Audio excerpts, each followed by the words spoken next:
anxiety and GERD and gastric kan. Kenapa tiga-tiga tu berkait? I pun cuba rungkai. Refluction tu sampai air pingsan tau. Sampai hidung air macam tak boleh nak bernafas. So anxiety tu akan datang daripada mana? Orang yang macam rokok-rokok ni pun boleh affect the stomach. Untuk yang ada anxiety ni, dia nak express tetapi dia tak boleh nak beritahu macam mana. Dan dia terlampau penat. I masa first time kena berak berdarah ni dok, I trauma jadi menangis. Menangis dalam tandas, saya call my mama tolong lah ni. Kita nampak isu GERD, gastric anxiety ni, orang yang jenis yang cepat panik. Sikit je dengar ada benda, oh takut ada perang. Takut dengar ni tak ada minyak, oh terus dia pergi shopping satu Lotus dia tapak. Habis panic buying dia pergi panic buying naik kapal. Nak keluar rumah tak boleh dok. I dengar guruh, I akan takut. I masuk kereta, I rasa sempit. I pergi tempat crowded, I jadi macam dia shivering, and then dia dah mula berpeluh. Perut ni menerima pelbagai benda-benda asing. Bila perut dia dah mula bocor, ada yang lebih teruk kalau ada hernia. So cuba bayangkan ibu jari you tengah menolak kepada jantungnya daripada dalam. Tapi kita macam tak ambil endah lah. Macam alah kembung je ni, tak ada apalah kan. Macam ni dapat penawar. Ini yang mana tengah tengok ni boleh cuba. I believe diorang akan menangis tak esak-esak. Sebab apa? Medical field ni pancreatic cancer Bersama saya Dr. Roland Binda. satu benda yang and one of the worst stress can happen bila you makan tak sedap. Doktor, saya punya culture kena makan nasi. Zaman moden. But at every second of your life you either earn or learn. Batu Medic Show. Okay, what's up everyone dan selamat datang ke episod terbaru Lesung Batu Medic Show.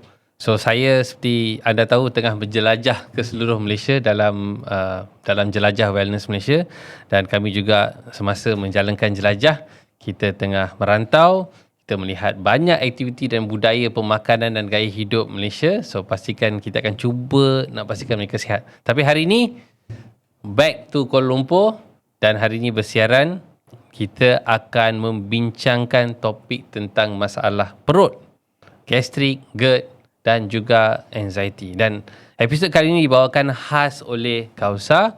Kausa merupakan salah satu minuman probiotik dan prebiotik yang sangat sesuai. Dia lah dalam kategori pemakanan yang diluluskan oleh Kementerian Kesihatan Malaysia dan juga mempunyai sijil halal. Okay, for more information boleh pergi kepada website Kausa dan juga Warung Sehat. Dan bersama saya hari ini ialah salah satu muka yang saya selalu nampak dalam TikTok. Thank you. Saudara Daniel daripada Warung Sehat. Daniel, yes, welcome to Lesung Batu Medic Show. Thank you, apa Dok. khabar? Jemput I sini. Alhamdulillah, very good.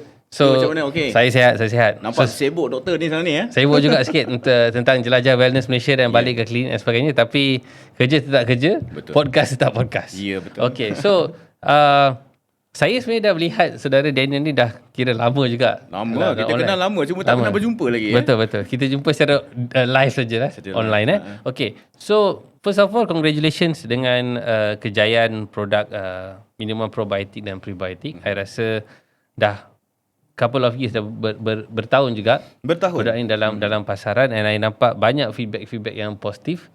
So sebab tu saya pun mengundang Daniel ke sini untuk tanya lebih lanjut on macam mana you start on this product dan apa journey kesihatan ni yang menyebabkan you rasa macam isu perut ni adalah satu isu yang memang kena tackle cepat. Betul. Sebab apa yang nampak dok kebanyakan orang yang bila ada masalah kepada simptom even myself lah dulu. Kalau saya sakit kepala, saya akan ambil something yang untuk legakan terus. So ini yang menjadi masalah yang nampak yang sebenarnya kenapa bila badan kita ni bila kita rawat kepada simptom, dia akan keep on going sampai bila-bila. Dan dulu saya punya migraine teruk dok. Sangat teruk. Daripada since I umur darjah 6. Umur 12 tahun macam tu. I dah start kena migraine yang terlampau kuat lah. And then I notice bila kelenjar dah start bengkak and so on. I memang akan demam, tonsil akan bengkak. Ini semua nak ceritakan tentang inflame lah. Inflamasi lah. Yes. And then apa yang mengejutkan saya adalah saya umur 8 tahun actually dah kena gastrik. Okay. And then sehinggalah umur 15 tahun tu memang severe gastrik yang boleh kata sampai tak boleh nak buat pembuangan dan sebagainya. Dan boleh kata berapa banyak dah jumpa doktor lah, ambil ubat lah, ubat kapur. Dan saya pasti viewers kat dalam ni kan dok, diorang mesti dah pernah cuba buat ECG, dah pernah buat MRI, CT scan, dan everything is perfect. Tapi masa when you were younger tu, macam umur 8 hingga 15 tahun tu, apa you rasa macam, do you rasa macam ada mistake tak? Because hari ni sama juga, budak-budak kecil pun parents yang ada kan Kenapa anak saya ni ada masalah gastrik, sakit perut lah, mengulas lah, duduk terkulai macam tu kat rumah. Ya. It's about apa yang kita makan lah, Dok. Sebab I nampak my lifestyle dulu kan, kids akan relevan dengan ice cream, lollipops, and then snacks and so on. Bukan sate kucing kat luar. Bukan. Sate kucing. And then long story short, I nampak sebenarnya pemakanan lah yang merosakkan. Macam sekarang kan, macam I nampak, boleh kita sembang pasal vaksin? Yes, sure, no problem. Macam kita nampak ramai yang menyalahkan tentang vaksin and so on. Vaksin tu boleh kata dia menyumbang sikit. Tetapi macam mana lifestyle kita daripada kecil kita dibesarkan ni, kau dah makan macam-macam. Dan macam you kata tadi kita sembang kan, Malay suka mencuba. That's the thing. Semua benda I pun suka lah. Suka mencuba kan. Jagung cheese lah. And then goreng pisang cheese and so on. Benda sedap. Tetapi macam apa yang you kata tu membuatkan minda I lebih terbuka yang it's not everything kita boleh makan. Tak semua orang blood type yang macam ni boleh makan sekian-sekian.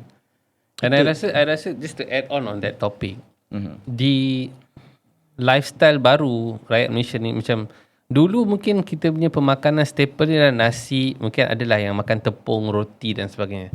Tetapi hari ni dengan pelbagai jenis company pastry, pelbagai jenis kedai kopi lah, matcha, makanan Arab, makanan Korea, kita orang Malaysia tapi budaya dia jadi K-pop.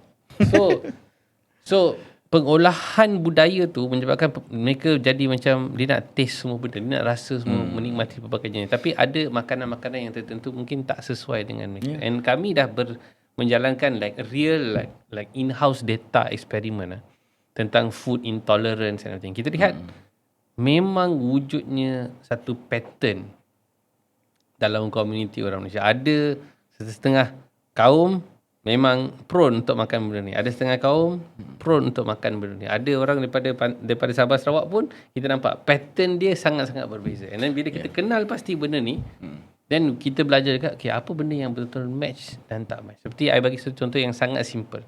Dairies, minum susu. Biasanya kita akan lihat susu ni sihat. Yes.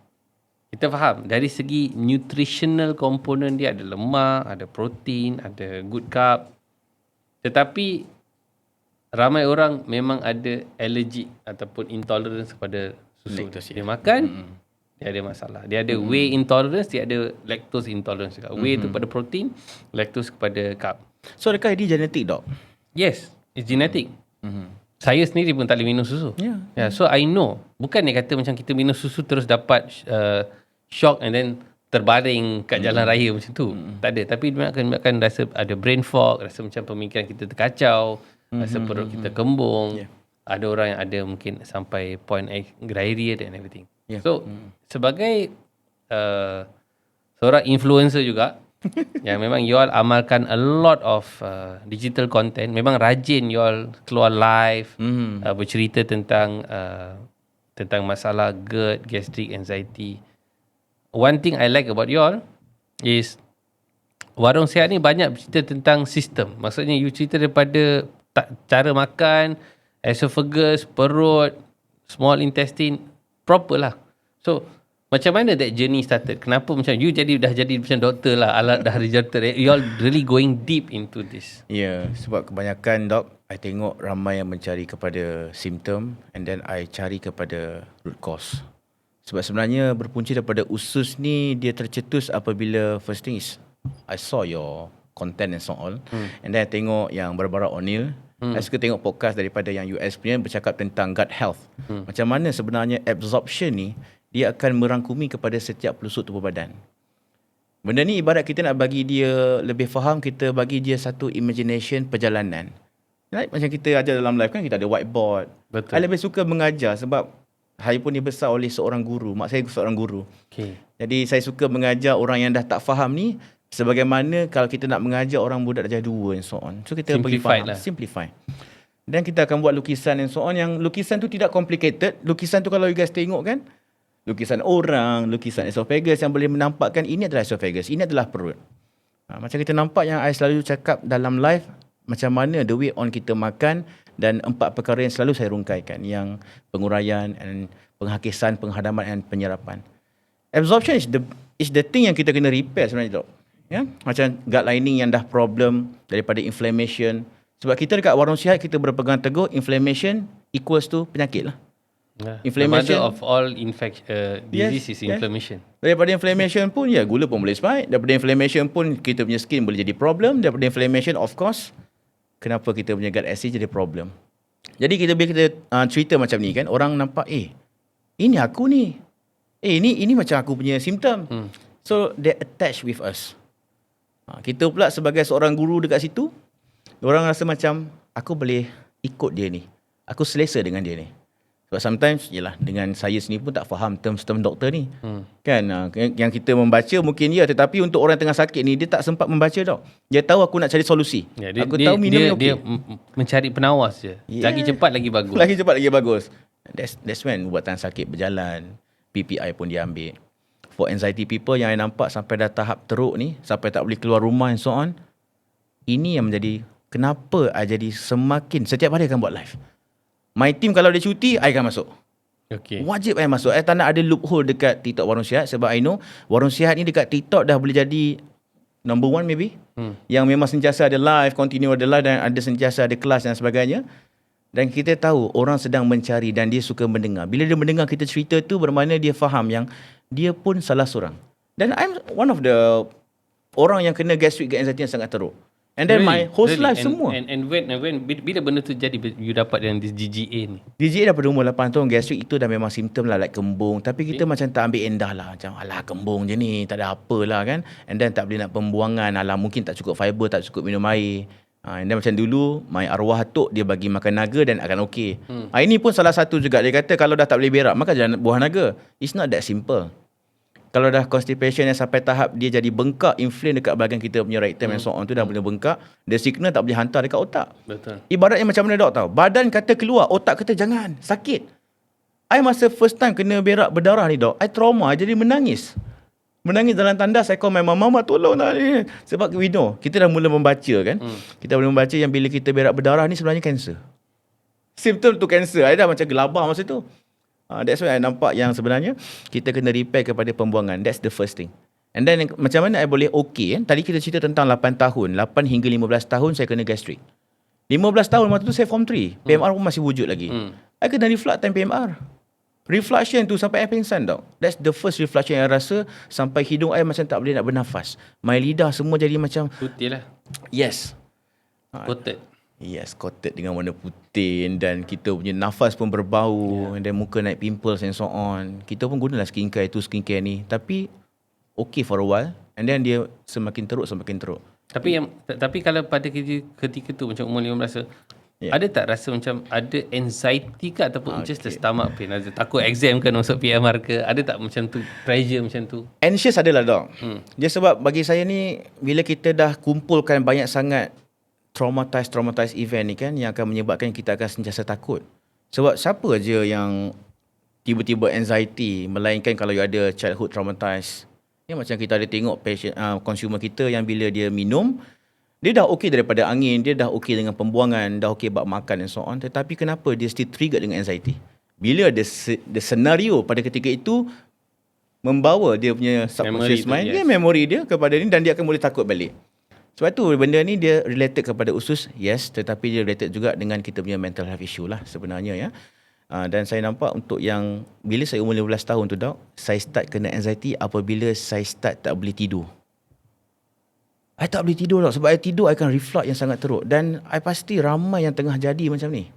Reflection yang macam ibaratnya dia datang secara tiba-tiba dan kita tak tahu nak buat apa. And then of course kita tahu hidroklorik Tuhan memang letak dekat perut untuk dia tukarkan molekul makanan tu kepada lendiran. Betul. Tapi bila dia naik sampai ke esophagus, ini yang akan menyebabkan hakisan akan berlaku dekat esophagus. Dan dada kita dah dia macam yalah, dia tengah membakar lah. Tengah membakar. Dan because apa yang acidity dekat sana tu jauh kurang berbandingkan dengan perut. Jauh. Dan bila luka, inflame dah mula tercetus lagi, that's when saya start tak boleh tidur dan tak boleh nak makan. Start tak boleh makan, kita pun jadi lemah semangat. Kita tak boleh nak menjalani kehidupan seperti seorang yang biasa. That's when saya kena anxiety. Dan anxiety saya pada waktu first saya kena dok, pada umur 15 tahun itulah. Saya tak boleh keluar rumah. I don't have my remaja punya life. Tak ada. I hanya duduk rumah, takut nak makan, nak keluar pergi mana-mana, perlu ada mak teman. Nak keluar rumah tak boleh dok. I dengar guruh, I akan takut. I masuk kereta, I rasa sempit. I pergi tempat crowded, I jadi macam, ya Allah. Shiver. Dia like shivering, and then dia dah mula berpeluh. Dan ini bukan olok-olok lah, sebab I nampak kesian dekat orang yang ada, contoh pasangan yang ada anxiety kan. Untuk yang ada anxiety ni, dia nak express tetapi dia tak boleh nak bagi tahu macam mana. Dan dia terlampau penat. That is how yang benda ni I nampak kita kena bantulah And sebenarnya. how, macam mana you fix benda ni? Macam terjadi ni, okay, how did you solve this? Dalam warung sihat. So kita ada satu grup jihad untuk sihat lah. Yeah, I mean, I'm talking about you first. Oh, Daripada you, okay. macam mana Untuk terjadi tu? Apa yang, macam mana you dapat penawar ni? Banyak dah. Actually I jumpa. Cuba lah. Ya, I jumpa psikologis. Ya, Zanet tu dah macam kawan dah untuk I. Sikit-sikit Zanet, sikit-sikit. Memang ada dalam poket I. And then I ada macam like, check it on. Every time kalau kembung perut, I tahu I can trigger my anxiety. I akan terus cari benda yang ni. Tapi kalau dah sampai tahap I makan tu semua tak jadi kan, I akan jadi like mayat hidup. Ini yang apa orang tengah berlaku sekarang ni. Ibaratnya mereka terpaksa hadap apa yang mereka rasa dan pasangan tak faham. Tapi tapi kenapa bertuah hanya saya ni, disebabkan oleh saya ada mak yang sangat memahami. Walaupun dia tak faham pun. Even myself pun I tak faham myself. Kenapa aku jadi macam ni? Kenapa aku pergi ECG semua okay. Betul. Tapi kenapa jadi macam ni? Sebab I penat. Kita nak menahan daripada sakit dalaman ni lebih penat daripada sakit luka luaran. Luka luaran mungkin like pedih je. Dalaman dia affect every single tubuh badan kita. Even masa yang pergi mereka check up pun, I tengok dengan gallbladder stone dah sampai besar ni, liver dah mula bengkak. Too much of medicine and so on. Dia tak boleh nak transfer the medicine, pergi disperse kepada seluruh tubuh badan. Dan macam mana jadi okey adalah pada waktu umur 24 tahun tau. Oh, lama tu. From 8 to 24 Ya. Okay, cerita apa jadi? Pada umur 24 kan, I start, yalah waktu tu pun kita dah ada phone sendiri and so on, kita dah tengok YouTube. And I memang suka dengan forum luar. Sebab for me, I dah cuba dekat Malaysia punya untuk cure lah senang kata gastric dan anxiety ni, I nampak tak jalan. Sebab every time kalau I pergi hospital ke apa ke, more prescription yang kena ambil. And I kata benda ni Tak ada kesudahan macam tu. tak ada kesudahan. And I tak salahkan benda tu sebab ada pada ketikanya bila saya makan okey je. Dia akan reda sementara. Tetapi kesalahan yang sebenar adalah pada badan saya sendiri. Iaitu pada usus lah. Inflammation terlampau teruk, pembuangan tak dapat and so on. And then anxiety I getting much better apabila I start untuk beranikan diri expose untuk dunia luar. Okay. Tapi ini adalah satu langkah kanan yang sangat berat kepada siapa-siapa pun. Mereka nak keluar tetapi mereka tak boleh nak keluar. I tak expose kepada sunlight. I tak dapat vitamin yang sepatutnya I dapat. I tak grounding. I tak bersosial dengan orang lain yang membuatkan I lebih teruk kepada self-thoughts. Self-esteem I semakin teruk dan menyebabkan saya boleh kata gila lah sekejap. And then that's when my arwah atuk lah, my late grandfather, dia suka bawa I pergi mancing. I start untuk, I masuk Neuro Linguistic Programming. Oh, NLP. Bagus. NLP, and then I belajar myself, lebih menyelami. Dan orang anxiety ni kan, kalau kata you kena dekatkan diri dengan Tuhan, I kadang-kadang macam, geramnya. Sebab apa tahu? Kita orang anxiety lebih rapat dengan Tuhan daripada orang yang sihat. For sure. Sebab apa? Kita dah tak ada tempat untuk mengadu. Siapa lagi nak mengadu? Dengan Tuhan. Because people around you will feel that you are Mengada-ngada. ngada or they think you are mad. Ya, Itu je. you are Dia mad. kata macam benda yang sama kau repeat macam takkan kau tak boleh solve problem ni. Memang kita sebagai physician pun, doktor pun, we would realise the patient is like dia stuck dalam satu loop. Yes, satu loop. Yang Satu loop sama. macam tak kesudahan. Ni A, B, C datang balik. A, B, C datang balik. And for Malay, hantu memang kena fitnah lah selalu. Tetapi I tak nafikan dok. Sebab memang waktu I kena anxiety, my illusion sentiasa nampak benda-benda yang macam like, yalah tak boleh tidur. Sometimes dengan bisikan. Because anxious. Because your system ni dah hyperdrive. Hyperdrive. So you akan sangat sensitif pada persekitaran. Apa benda yang gerak pun snap. Ya, betul. So then bila jumpa dengan atuk, Jumpa dengan atuk dia, okey lah. Dia nampak getting much better. Dan benda ni dia bukan makan sehari dua. Sebab kita pun dah rosak daripada umur 8 tahun sehinggalah umur 24 tahun. So I thought to myself, you dah rosak lama ni. Kan? Tiba-tiba you nak berjalan sehari dua keluar, you nak sihat terus. Tak boleh, you kena konsisten. That's when my arwah atuk dia sentiasa bawa I keluar. Pergi menjala ikan dekat kampung. Pergi memancing, pergi mandi sungai. and then start to talk to myself. That's when bila kenapa I nampak I'm getting much better, sebenarnya bila I maafkan diri I lah. Dia macam banyak dalam NLP negative belief lah. Negative belief. I talk to myself, I pandang cermin kan, mata kanan pandang kepada mata kanan dalam cermin. Tak payah cakap apa-apa tau. Ini yang mana tengah tengok ni boleh cuba. I believe diorang akan menangis tak esak-esak. Sebab apa? Orang anxiety, dia hanya tahu, dia je yang tahu apa yang dia rasa. So I renung mata I renung macam mana kita tengah stare sekarang ni dok. For sudden I menangis. Sebab penat dan juga dia punya sakit tu sebenarnya kita yang boleh rasa lah. That's why I sangat faham dengan orang anxiety ni dok. I sangat faham kepada mereka. That's why kepada yang mana pasangan yang datang kan, tolong jangan ini, tolong ni. I kata bang, jangan buat macam tu kat wife. Dia tak minta jadi macam tu. Dia ada tarik-tarik sikit lah. There is sometimes macam relationship dia ada frustration dia lah. Frustration dia. So balik kepada the anxiety and GERD and gastric kan. Apa yang saya lihat sebagai doktor pun, kenapa tiga-tiga tu berkait. I pun cuba rungkai the link. Okay, mana dia punya angle ni, mana which coming first. Yang mana datang dulu? Sama ada masalah perut datang dulu ke ataupun masalah anxiety dulu datang. Both way boleh datang. Both way boleh datang. Bagi saya yang kalau datang daripada masalah perut ni, that means kalau isu start dengan gastric dulu, then dia macam start dengan gastric dulu, okay? Ialah bila situation dia lah makan tak betul, timing makan tak betul, the right kind of food, and mungkin ada pemakanan macam cukup dia macam merosakkan perut dia lah. Yeah. Even orang yang macam rokok-rokok ni pun boleh affect the stomach. Okay. Then another angle is ada tak datang daripada GERD. Okay, the GERD issue lebih pada timing issue because ada dua aspek kita lihat. Satu, waktu dia makan. Ada tak dia makan terlampau lambat because badan kita sangat vertikal. Dia duduk menegak. Tapi bila tidur tu, acidity dalam perut akan tukar terus. Ibarat macam botol ni. Okay, ni tengah berdiri, perut macam ni, tiba-tiba makan lewat 9.30, tapi 10.30 dah tidur. Digestion tak berlaku, penghadaman tak berlaku, dia tak jadi chyme ataupun jadi lendir, perut tu dia jadi macam ni. Anggaplah ni ialah esophagus you. Selalu dia akan langgar macam ni dalam perut. Apa yang akan berlaku? Hakisan akan berlaku. So this is where the GERD issue akan berlaku. Yes. Okay. Orang panggil last longgar ni lah. Dia orang panggil dia betul. Kan. Ni yang ni, dia tak boleh tutup lah. Dia tak bocor. Dia boleh bocor. Dia dah dihakis, makan lama dia akan bocor. Sama macam sesendal dalam pipe. Kalau sesendal tu rosak, dia akan leak. Okay? And acid dalam perut ni, dia meruap. Yes, betul. Dia meruap. So bila dia meruap, it goes up kepada esophagus and dia akan duduk dekat dia punya kerongkong and mendak dekat lidah. Kenapa dia mendak dekat lidah? It's because lidah tu lebih alkaline. Alkaline. So acid dan alkaline bila sambung jadi apa? Jadi garam. So dia akan jadi a white coat on the lidah you. Dan dia akan menutup dia rasa, betul tak? Mesti. Dia rasa memang tak ada selera. Dia memang kena bersihkan lidah you dan sebagainya. And ada juga akan complain pagi-pagi bila bangun mesti kena buat sebab apa? Ruapan tu dah masuk kepada bronchus. Bronchus tu maksudnya saluran trakt pernafasan.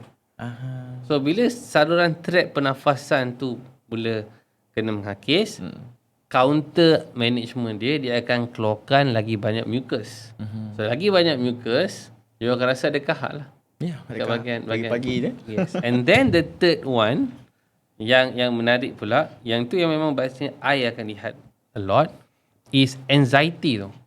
So anxiety tu akan datang daripada mana? Adrenal gland, kelenjar adrenal yang letak atas ginjal kita.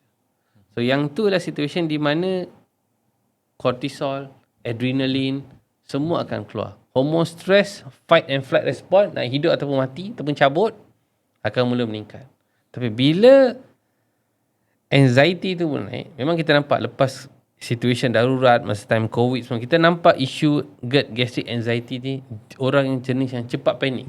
Sikit je dengar ada benda, oh takut ada perang. Takut dengar ni tak ada minyak, oh terus dia pergi shopping satu Lotus dia tapau. Habis panic buying dia pergi panic buying naik kapal. Okay? So, bila anxiety tu, cortisol ni tinggi, apa yang akan buat bila cortisol tinggi? Sebagai orang perubatan, kita tahu. Saya pernah ingat, macam dulu pakar-pakar perubatan masa kami training hospital, kau jangan bagi steroid ni macam lama-lama tak boleh kau kena counter, kena selesaikan masalah yang cepat. Because dia akan menyebabkan tulang you jadi rapuh.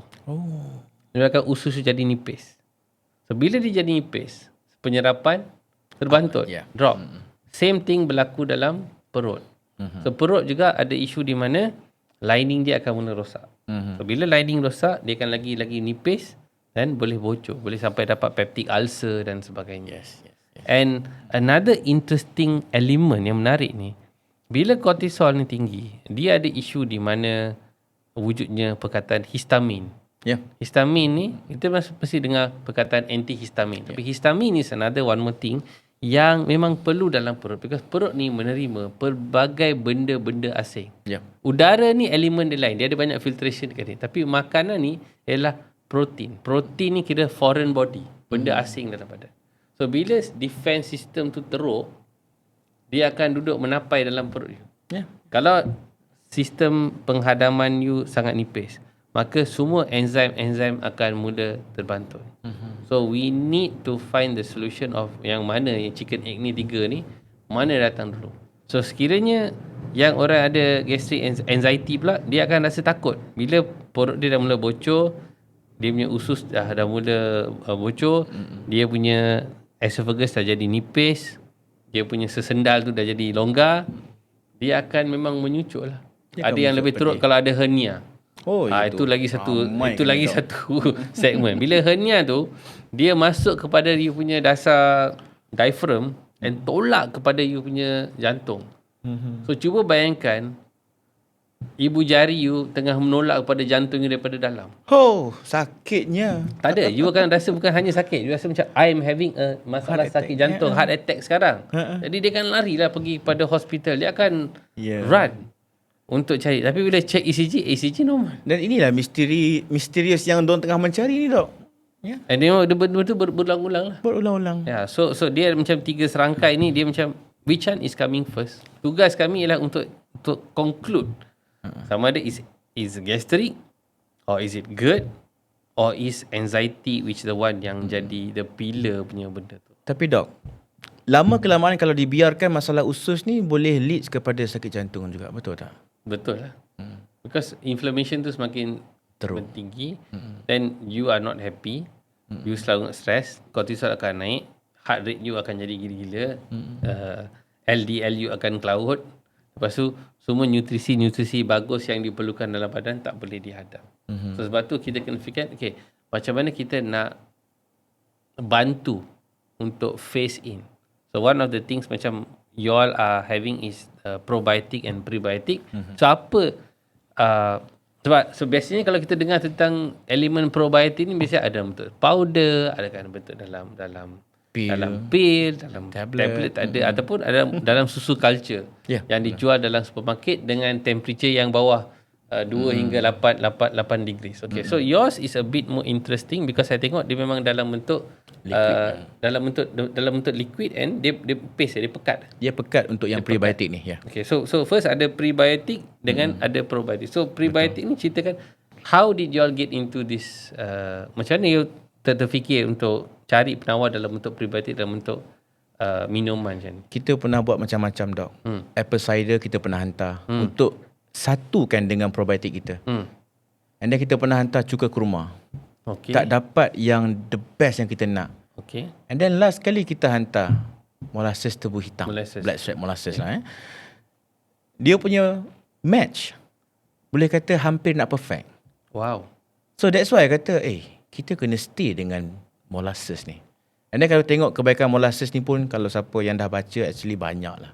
Even Chinese pun dia akan rebus. I baru nak petik benda tu. So bila you tell me about tebu hitam tu, biasanya kalau kita pergi kadang-kadang macam pasar malam orang Cina jual kan, dia akan jual mesti ada this brown sebab jiran kita ni kan, dia Chinese tau. Every time kalau anak demam, sangat cepat untuk dia kebah.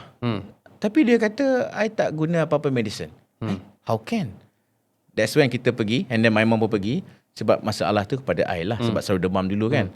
And then ada aunty tu, dia bagi I 1 cawan of black sugar cane yang dah direbus tanpa apa-apa, and then dia bagi I minum. Balik I tidur, I bangun, tiba-tiba sihat. The power of black sugar cane. That's why kita kata dekat team dekat HQ, dekat company, we need to stay dengan molasses. Jangan lagi nak tukar benda lain. Kita tak tahu apa kompilasi yang akan berlaku and so on.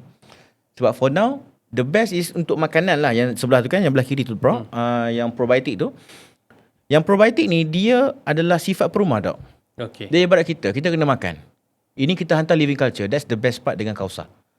Kalau yang lain tu memang sedia ada dah. Dalam tu dia dah ada 80 bilion and so on. Betul. Yang ini kalau you ambil berdua, dia akan panggil bakteria baik yang dalam usus kita ni untuk dia lebih membiak. Sebab sifat dia perumah. Okay, understand. Sebab fokus kepada kita punya dinding dok. Betul. Tak fokus kepada So bila simptom. kita lihat, first asas dia kena ada macam prebiotik. Prebiotik ni lah makanan untuk the bacteria. And then kita kena faham lagi satu pun.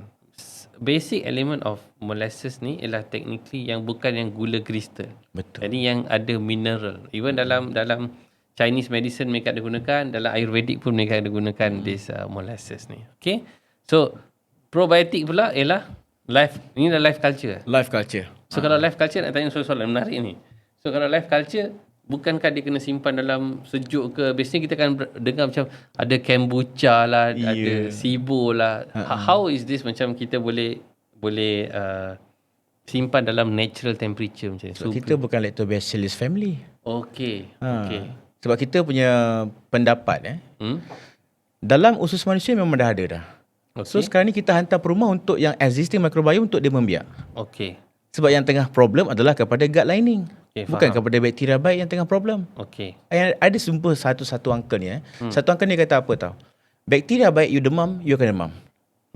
Kalau bakteria baik you lemah, dan you lemah. Betul. Kalau bakteria baik you mati, dan you mati. Sekarang ni, manusia tengah sakit. Bakteria baik dia tengah ada lagi. Cuma dia tengah sakit. Dia tak ada rumah untuk dia duduk. Ibarat macam banjir dekat dalam usus kita ni yang menyebabkan habis selut dekat rumah dia. Betul.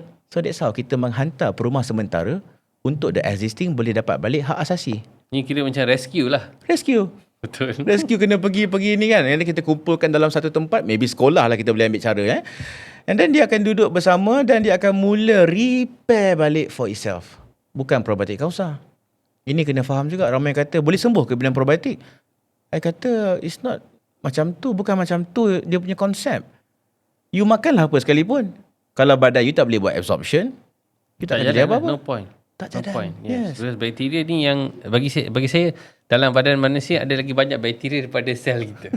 Betul. So sama itu dah satu persoalan. Sama ada kita tengah kontrol bakteria ataupun bakteria tengah kontrol kita. Betul. Tapi tak jumpa jawapan lagi dok cari sampai sekarang. Takkan jumpa. Takkan jumpa Takkan jumpa. This is a chicken and egg story. So apa jenis yang culture yang you all focus, because it's not Lactobacillus kind of family. Kita hantar Acetobacter. Acetobacter. Yes, Acetobacter ni sifat dia perumah lah dok. Tapi nak menghasilkan dia agak rumit sebenarnya. Sebab the formula sampai ke hari ini memang kita masih pegang lah. So far. Dan sebenarnya cukai apple pun ada Acetobacter. Okay. Tetapi a very tiny amount. So we cannot macam over sangat tak boleh bagi lah. Yes. Sometimes less is more lah. Yes, less is more. Dan kita hantar 54%. Just enough for us. Tak perlu nak ambil sampai tinggi sangat. Time will heal. Sebab kita sakit pun dah lama. Kita nak masuk dalam dunia gastrik pun makan mungkin bertahun. Dalam dunia GERD mungkin makan bulan. Untuk masuk dalam dunia anxiety mungkin makan minggu.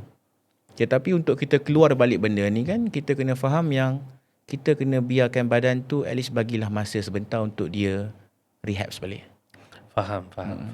So cara pemakanan biasanya mereka akan beli satu kotak macam ni. Satu It's a kotak food macam grade. ni. So memang ada halal and everything. Ya, Alhamdulillah. 2025 Ya. Okay. So then dalam ni ada ramuan dia lah air dan molasses and also the Acetobacter lah. Ya, betul. Okay. So cara pemakanan macam mana? Mana yang dia akan start dulu?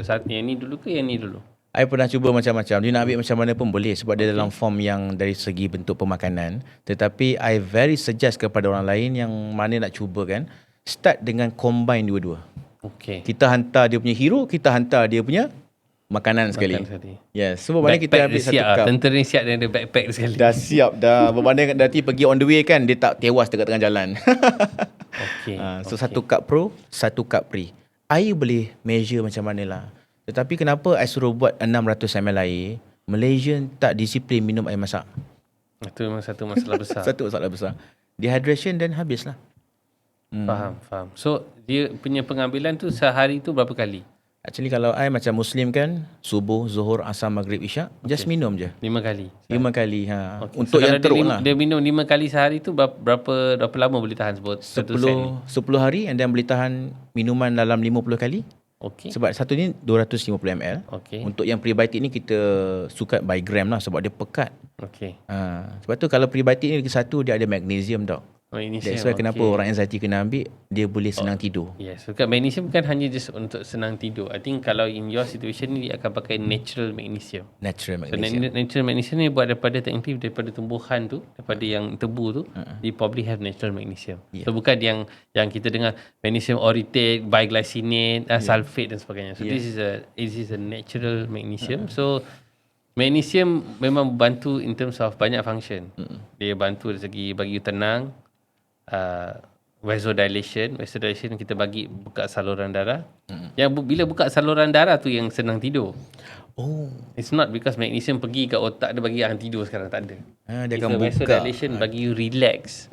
So bila badan you relax, your cortisol level drop. So your mood calm. Bila cortisol level tu drop, apa yang berlaku? Melatonin, hormon untuk tidur tu senang naik. Itu je. Dia bukannya macam direct dia yang menyebabkan melatonin hormon tidur tu tak ada. It's counter agonistic. Yes, it's countering that thing. Tapi macam Dok sendiri, you pun dah follow kita punya live lama juga Dok Macam mana you tengok kita punya presentation semua? Saya sangat kagum. Satu ialah consistency warung sehat. I like the branding name, warung sehat. Warung sihat. Biasanya kita semua warung teh tarik je. Warung teh tarik. Okay, so satu the branding consistent and then the delivery pun you all are very fokus kepada isu masalah GERD, anxiety, gastric.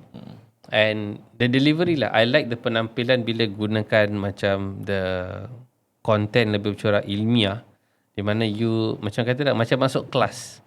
Dan I rasa bila masuk kelas tu attention rate tu tinggi.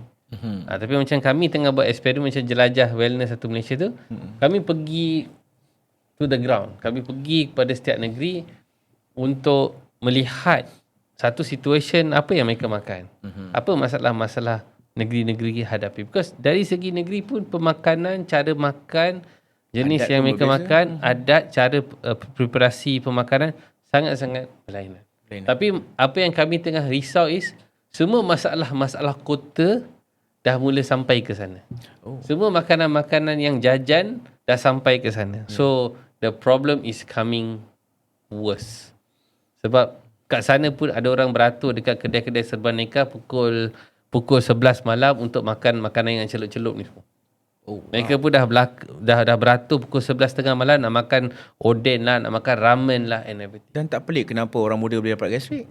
Memang tak pelik. Because they akan makan benda ni, lepas tu akan tidur pukul 2, pukul 3 pagi, and then esok pagi bangun pukul 9 tak boleh bangun, sampai pukul 11 bangun. So lifestyle dah mula semakin lama makin rosak. Kita akan fikirkan, orang-orang luar pada KL, Utara, Pantai Timur, makanan dia sihat lah. Maksudnya makan makanan fresh, makan sana ada beras kat sana, ada padi kat sana, ada tongkol, ada makanan laut yang fresh. Tapi tidak. This masalah-masalah kota dah mula nak sampai. So kita kena always pergi sana pun advise them, you know what, kalau ada anak-anak semua, jagalah mereka ni. Sebab KL semua dah rosak. Yeah, so that's the things I like about warung sihat. And then ada lagi satu produk baru yang I lihat juga. Yeah. Yang nama dia Aura Manis ni. Aura Manis. I rasa macam produk ni very feminish. Ada tak ada design untuk perempuan ke? Apa fungsi Aura Manis? Because Aura Manis pun ialah prebiotik. Dia bukan probiotik, tapi prebiotik. So Dia prebiotik, dia ada kandungan sikit lah probiotik tu untuk jaga culture dalam ni. Okay. Kalau Dok tengok pun kita dah cairkan sikit, ready to drink. Okay. And then yang mana ada masalah kepada kebas-kebas tangan kan I nampak bila dia minum ni, Daniel, tangan acik dah boleh genggam. And then yang mana masalah tidur, Daniel, abang dah boleh tidur. That's why kita kata kita kena keluarkan. And then I terus pergi direct ke KM, I terus pergi Mesti, I tanya macam mana I dapat halal untuk Aura Manis. Sebab sebelum ni nama dia lain sikit. Okay. And then kita tukar untuk dapatkan yang ni lah KKM and so on. Supaya semua ni berani untuk dia minum. Faham. So benda ni pun is actually basically a molasses juga. Malaysia juga. Cumanya kelikatan yang berbeza dan dalam dia tetap ada acetobacter untuk menjaga. Acetobacter. Okay. Tapi dok, I nak tanya jugalah dok. I macam pelik tau. Bila dia minum benda ni kan, I dapat feedback bukan 1-2, tetapi dekat lebih 20 orang yang umur dah 30 plus, 40 plus, tiba-tiba dia kata double line. Husband and wife bila minum ni. Okay. So maybe dok boleh ulaskan sikit kenapa dok I mencari. Good question. I sometimes nak bagi direct answer susah sikit. Tapi kalau rasa macam yang UPT positif tu, pregnancy semua dia pembantu, kita kena tengok lah. Sebab kalau untuk perempuan, kalau hormon kortisol dia sangat-sangat tinggi, dia akan mengacau hormon estrogen, progesteron dan sebagainya. Dia estrogen first, baru ada progesteron. Hormon progesteron ni hormon yang bagi dinding rahim tu tebal. So kalau kortisol dia sangat stres and the digestion tak bagus, zat besi rendah, penghadaman tak betul, macam mana nak buat janin tu? Badan kata you tak ada the right tools, raw material, pemakanan nutrisi tak cukup untuk ada baby. Bila digestion improve, bila mood you calm, automatically intimacy tu jadi bagus. Automatically sistem kesuburan tu meningkat. So that's most likely the simplest answer we can think about lah. Because kami lihat juga, sebab kami memang tengok pada masalah hormon, everything. That's my focus dekat klinik kan. Kita lihat dari segi nutrition, dari segi hormonal, lifestyle and juga even the psychoendocrinological part. Some food kepada wanita yang memang dia kena ada banyak usaha lah. Satu memang pemakanan, supplementation and also things yang membantu untuk memperkasakan usus. Satu lagi is the tabiat, disiplin tu. Bila ada disiplin, ada target nak pregnant everything, dia kena ada usaha lah. Dia bukan hanya usaha dalam satu bahagian je. Tapi kena juga fikirkan dari segi pemakanan, nutrisi, rest and everything. Then everything comes together, then they will take the win lah, ada pregnancy lah. Dan kenapa I buat dia nampak macam bentuk untuk kewanitaan sebab my wife masa dia first pregnancy, dia makan macam-macam. Nak cuba itu, cuba ini untuk dia kata untuk sihatkan baby and so on. Tapi I tengok buku pink dia merah semua. And then I cabar dia, okay, untuk this pregnancy kita fokus on gut placenta sebab before this dia memang ada masalah kepada pembuangan sikit. And then kita memang fokus on kausa probiotic and then kita keluarkan benda ni, I suruh dia minum. So you jadi eksperimen lah. Dia jadi eksperimen untuk you. Ada eksperimen, yes. And apa yang bestnya kan, I tengok my wife BP dia cantik, tak ada mual-mual. And then I sebagai husband pun tenang, tak ada nak kena lurut-lurut ke apa ke. So that's why I kata, kita kena fokus kepada kewanitaan. Untuk yang mana period tak teratur, dia kata, Daniel, akak punya fibroid dah getting much better. Before this 4 kali 6 lah kata, ini dah agak besar ni. Like you said lah, balik kepada the benda asas. Kalau penghadaman tu bagus, then the absorpsi nutrisi tu akan meningkat. Kalau absorpsi nutrisi meningkat, banyak masalah inflammation ni semua akan menurun. Tapi ramai dok sekarang ni yang dah wanita yang tengah pregnant kena hiatal hernia, kena masalah sembelit. And then dia pelik kenapa baby dia long jaundice. And I selalu akan katakan yang sebenarnya ini berkaitan dengan gut placenta. Usus ibu problem, then absorption tak berlaku, dan baby tak dapat nutrisi. That's why I kata bukannya fokus kepada you nak bagi nutrisi kepada baby semata-mata, you need to repair balik you punya usus. Hantar balik ke rumah. And in this also happens lepas bersalin pun.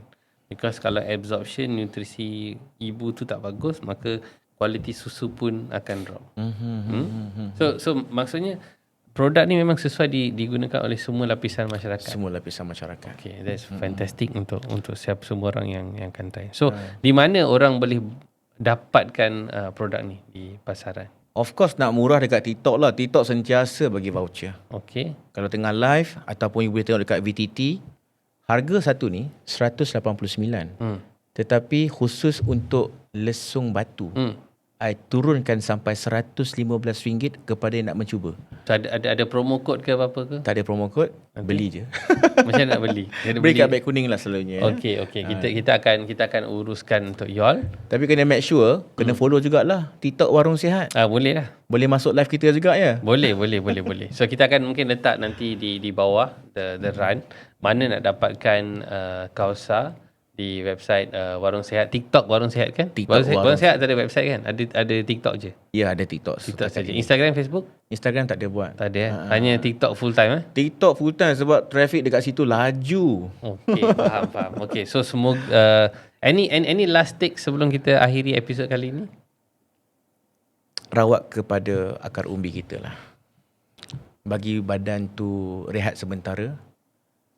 Reduce the stress, tolong keluar. Semakin lama you duduk dalam rumah, semakin teruk akan jadi. Sebab kita bermain dengan minda sendiri ni, kadang-kadang hasutan pun boleh jadi teruk juga. Ya. Dan boleh follow Dr. Roland. Best, dia punya content pun nampak dah ada whiteboard, dah ada semua yang tengok. Lebih faham lah, lagi seronok tengok sekarang ni. And then you boleh follow juga, insyaAllah. Kadang-kadang je whiteboard tu keluar. Kadang-kadang. Okay. So, once again, terima kasih Daniel kerana hadir ke Lesung Batu Medic Show. Banyak juga kami belajar tentang penghasilan probiotik dan prebiotik dalam bentuk cecair. First biasanya kita dengar always yang cold condition dengan tablet dan sebagainya, and also produk baru yang Aura Manis ni. Aura Manis. Okay, semoga Warung Sihat pun terus akan buat konten-konten bercorak pendidikan kesihatan berterusan, and also venture into more new products. Sebab saya rasa mungkin ada banyak lagi produk akan datang. Ada banyak. Okay, bagus. Okay, so good success to that. For those yang kepada siapa yang nak beli Kausa probiotik and prebiotik, you boleh pergi kepada website Warung Sihat, tekan beg kuning seperti apa Daniel katakan. Mereka ada banyak promotion melalui TikTok. So until then, jangan lupa like, follow, subscribe Lesung Batu Medic Show. Kita akan menjelajah ke banyak lagi negeri. Kita ada 7 negeri lagi. Zon utara dengan zon pantai timur kita dah selesai.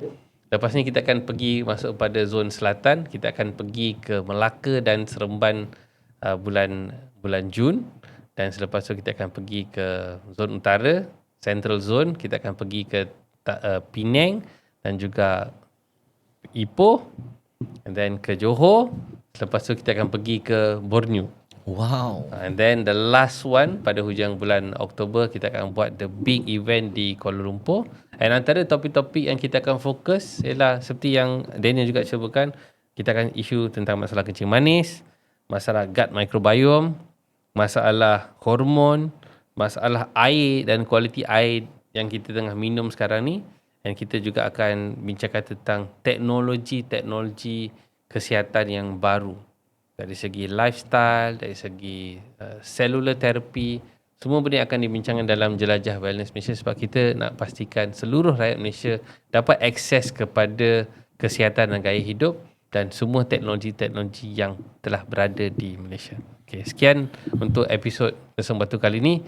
Sehingga bertemu di episod akan datang. Kita lesung kau.